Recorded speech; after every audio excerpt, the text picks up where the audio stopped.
दी जाती है वो कैंसर में भी यूज़ होती हैं, जैसे कि आपने साइक्लोफॉस्फेमाइड का बात किया, मेथोट्रेक्सेट का बात किया। तो क्या ये दवाइयाँ सेफ हैं पेशेंट्स के लिए, जहाँ हम कह रहे हैं कि एक तरफ हम उनका इम्यूनिटी कम कर रहे हैं और दूसरा हम उन्हें कैंसर की दवाइयाँ दे रहे हैं, तो क्या ये दवाइयाँ सेफ हैं, और सेफ है तो क्या लंबे समय तक ली जा सकती हैं आराम से? तो ये बड़ा इंपॉर्टेंट क्वेश्चन है, क्योंकि ये कंसर्न काफ़ी कॉमनली पेशेंट्स में देखा जाता है। क्योंकि अगर ये वाली दवाइयाँ हमारी प्रिस्क्रिप्शन लेके आप किसी जनरल डॉक्टर के पास जाएंगे तो काफ़ी बार ये बताया जाता है कैंसर की दवाइयाँ हैं, आप मत लीजिए। काफ़ी बार मरीज नहीं लेते हैं। तो हमें दो चीज़ें जानने की इसमें बहुत ज़रूरत है।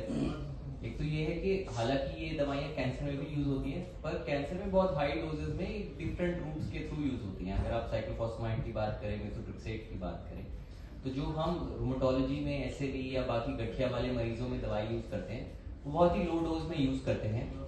तो जो हम कैंसर में एक्सपेक्ट करते हैं साइड इफेक्ट्स वगैरह, वो इस रूमेटोलॉजी डोमेन में या एसएलई के लिए वो वाले साइड इफेक्ट्स हमारे लिए मैटर ऑफ कंसर्न नहीं है।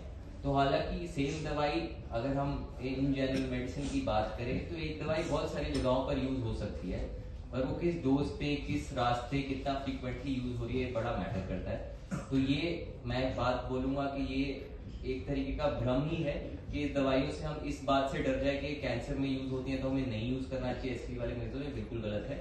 दवाइयां वही हैं पर डोज अलग है, डोज कम है। वो वाले साइड इफेक्ट्स भी साइड इफेक्ट प्रोफाइल बिल्कुल डिफरेंट है।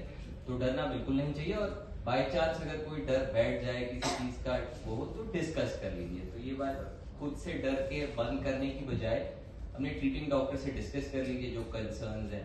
वो जब कंसर्न्स डिस्कस होते हैं तो आपके डर निकल जाएंगे, क्योंकि ये बड़ी इंपॉर्टेंट दवाई होती है। अगर आपको प्रिस्क्राइब की गई है मतलब आपकी बीमारी के लिए जरूरी है। अगर आप नहीं लेंगे तो फिर जैसे डॉक्टर रुद्र ने आपको बताया, एसएलई कई बार बहुत गहरा और जानलेवा रूप भी ले लेती है।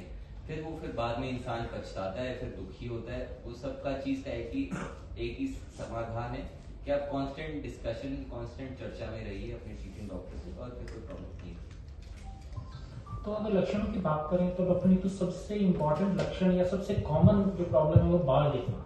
और पहले तो इसको कैसे पता किया जाए कि ल्यूपस से गिर रहे हैं, और दूसरा ये कैसे इसके लिए क्या किया जा सकता है कि बाल अगर गिर रहे हैं तो क्या दवाइयाँ एक्स्ट्रा ली जा सकती हैं जिससे कि बाल गिरना कम हो सके? Thank you doctor Ranjan. सबसे पहले आप सबको बहुत सारा धन्यवाद कि आपने अपने पूरा दिन का समय निकाला और ये मीटिंग अटेंड की, क्योंकि कोई भी बीमारी है उसके लिए अगर बीमारी ना हो तो सबसे अच्छा, पर अगर हो गई है तो उसके बारे में अवेयरनेस, जानकारी और उसका इलाज ही सबसे बड़े वेपन है हमारे पास में। आप लोग काफी मात्रा में लूपस के लोगों को स्किन और बालों की दिक्कतें आती है। बालों का गिरना हम ब्रॉडली देखें अगर बड़े रूप में तो दो तरीके से देख सकते हैं। एक तो है कि पूरे सिर से ही बाल गिर रहे हैं और बाल पतले होते जा रहे हैं।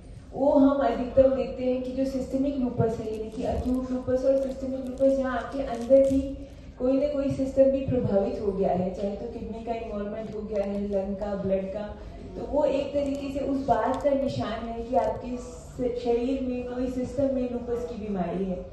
वो एक तरह का इंडिकेटर भी हो सकता है कि चलिए जांच करके उसको जल्दी पकड़ा जाए और उसका इलाज किया जाए। और अगर आप ऑलरेडी इलाज पे हैं तो वो उसका एक सरोगेट मार्कर है कि क्योंकि बीमारी है इसलिए बाल झड़ रहे हैं। तो अगर इस तरह के बाल झड़ रहे हैं कि पूरे सिर से ही बाल गिर रहे हैं, बाल पतले हो रहे हैं, सिर दिखाई देना शुरू हो रहा है, तो उसका मेन इलाज बीमारी का इलाज ही है। जैसे आपकी कम होती जाएगी, कुछ दिनों में, कुछ महीनों में बालों की डेंसिटी भी ठीक होती जाएगी। पर एक दूसरी तरह का भी सिर की लूपस है जिसको हम क्रोनिक क्यूटेनियस लूपस बोलते हैं। उसमें पूरे सिर से बाल नहीं जाते, सिर में इधर उधर कुछ चकत्ते बन जाएंगे और वो उस पर्टिकुलर एरिया से बाल जाने लगते हैं। उसमें स्किन के डॉक्टर को दिखाना जल्दी बहुत जरूरी है, क्योंकि वो जो बाल जाते हैं वो इरिवर्सिबल है, क्योंकि वहाँ एक तरह की वो स्कारिंग कर देते हैं, वहाँ बाल नहीं उगते हैं। इसलिए उसका जितना जल्दी जांच होके दवाई शुरू हो जाए, क्योंकि फिर हमारा मेन एम होगा कि जितने गिरे हैं उस पर रुक जाए ताकि ज्यादा बाल ना गिरे। तो इस तरीके से चेक करके देखना पड़ता है कि क्या वजह से बाल, सिर्फ आपकी दवाइयाँ चल रही हैं, सिर्फ बीमारी का स्ट्रेस है उस वजह से गिरे हैं, या ये एक्चुअली लूपस के ही बाल है, लूपस हेयर बोलते हैं, सिस्टमिक लूपस के या फिर क्रोनिक क्यूटेनियस लूपस के। तो इम्पोर्टेंट चीज़ है कि अगर बाल गिरते हैं तो उसका इलाज बीमारी का इलाज करके ही ज़्यादातर किया जा सकता है। तो डॉक्टर रोहित, डिप्रेशन, लो मूड पेशेंट्स में बहुत कॉमन है। कई बार तो हम लोगों को पता नहीं होता, लेकिन बात करने के बाद कई बार पेशेंट ओपीडी में रोना शुरू कर देते हैं, तो हमें पता लगता है कि पेशेंट को शायद साइकियाट्रिक कंसल्टेशन की जरूरत है।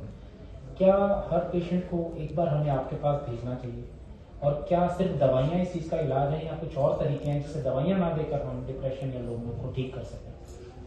Thank you sir. एक चीज जो समझने की है, डिप्रेशन यानी उदासी। उदासी और तनाव दो अलग अलग चीजें हैं। अगर जीवन में कुछ बुरा घट जाए तो हम तनावग्रस्त होते हैं, स्ट्रेस हमें होता है। वो जो जीवन में चीज हो रही है, जब तक उससे हमारा डीवी ठीक ना हो तब तक हम ठीक नहीं हो सकते, उस तनाव से बाहर नहीं निकल सकते। उन चीजों के लिए जो उपाय है वो गोली से कभी भी संभव नहीं है। उन चीजों के लिए आपको बिना गोली वाले तरीके अपनाने पड़ेंगे या सीखने पड़ेंगे। उदासी की बीमारी या डिप्रेशन एसएलई यानी सिस्टमिक लूपस के अंदर से भी हो सकता है, क्योंकि ल्यूपस आपकी ऑटो इम्यून सिस्टम, बॉडी की जो प्रतिरोधक क्षमता है उसको प्रभावित कर रहा है। वही चीज ब्रेन में भी है। उदासी की समस्या ब्रेन से निकल कर आती है उस तरह से। तो इवन तो आपकी जिंदगी में सब कुछ बिल्कुल बेहतर चल रहा हो, तब भी हो सकता है कि आपको उदासी की बीमारी हो जाए। इवन तो आपका ल्यूपस बिल्कुल सही तरीके से मेंटेन्ड हो, फिर भी हो सकता है कि आपको उदासी की बीमारी हो जाए, क्योंकि वो चीज अंदर से आ रही है। वो चीज आप तनावग्रस्त नहीं हो, आपकी जो बीमारी है वो ब्रेन को प्रभावित करके आपको डिप्रेशन में ला रही है। सभी लोगों को भेजने की आवश्यकता नहीं हो सकती, इतना कोई नहीं कर सकता। हमारी ओपीडी वैसे ही पूरी भरी हुई है। पर जैसे कि आपने बोला कि कुछ लोगों के अंदर में लक्षण मिलने लग जाते हैं, तो लक्षणों को पकड़ना मेरे ख्याल से बहुत ज्यादा जरूरी है उस जगह पर, कि स्क्रीन करना जा सके वो लोगों को जिनमें इस बात की संभावना ज्यादा होगी कि उनमें तनाव की बजाय उदासी है। उन लोगों को अगर भेजा जाए वहां पर साइकियाट्री के अंदर में, उनका फायदा डेफिनेटली ज्यादा बेहतर तरीके से कर सकते हैं। अगर उसको प्रॉपर उदासी की बीमारी है तो फिर उसकी तीव्रता पे निर्भर करेगा कि कितनी ज्यादा अधिक है। तो माइल्ड, मॉडरेट, सीवियर, 3 तरह की ग्रेडिंग उसमें देखी जाती है। जो माइल्डर वाले वर्जन होते हैं उनके अंदर में अमूमन जरूरत नहीं पड़ती कि गोलियां देना पड़े। और भी कई सारे तरीके हैं जो बिहेवियर थेरेपी या साइकोथेरेपी नाम से जिनको बोला जाता है, अलग अलग नामों से उनको मार्केट में लोग यूज करते रहते हैं, सीबीटी, टीबीटी टाइप्स में। वो चीजें यूज कर माइल्डर जो फॉर्म ऑफ डिप्रेशन है, हल्का वाला जो तीव्रता है, उसको काबू में किया जा सकता है। जो मॉडरेट या सीवियर, जो अधिक तीव्रता वाले उदासी की बीमारी है, उनमें सिर्फ ये सिंपल तरीके से करने से चीजें नहीं बन पाती है। तो अधिकतर उनके अंदर में दवाइयों का उपयोग करना पड़ता है। उन लोगों के अंदर में दवाइयां चुनकर देखते हैं कि उसको एसएलई के लिए क्या दवाई चल रही है, उस दवा के साथ में डिप्रेशन की दवा का इंटरेक्शन कितना होने की संभावना है, उस हिसाब से वो दवा चुनी जाती है और कुछ समय के लिए वो चलती रहती है।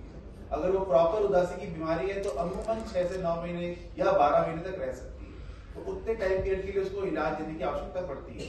उसके बाद में डिपेंड करता है कि वो जो बीमारी हुई है वो सिर्फ केवल एसएलई की वजह से हुई है, या चूंकि ल्यूपस के अंदर में बहुत सारी स्टेरॉइड चीजें रहते हैं, स्टेरॉइड से भी उदासी की बीमारी होती है अंदरूनी। उसके लिए जब स्टेरॉइड की जो वैल्यू होती है उस पर डिसाइड करेगा कि कितना डोज हमारे को देना पड़ेगा और कब तक गोली का असर देगा। उस तरह से